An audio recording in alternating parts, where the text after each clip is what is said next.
ડુંગળી, મરચા, કોથમરી. હવે આપણે લોટ બાંધવાનું શરૂ કર્યું અને બધા મસાલા નાખી દીધું. મીઠું, હળદર, લાલ મરચું, પાણી, બાજરાનો લોટ,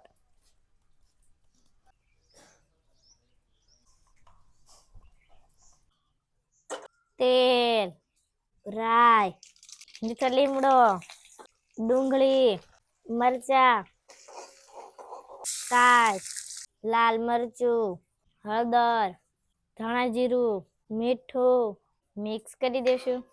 ઉફાળો આવે ત્યાં સુધી આપણે ગાંઠિયા વણી નાખ્યું.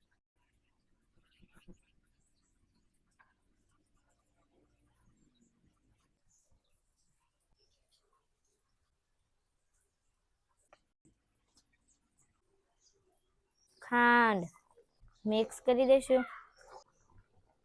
કોથમરી,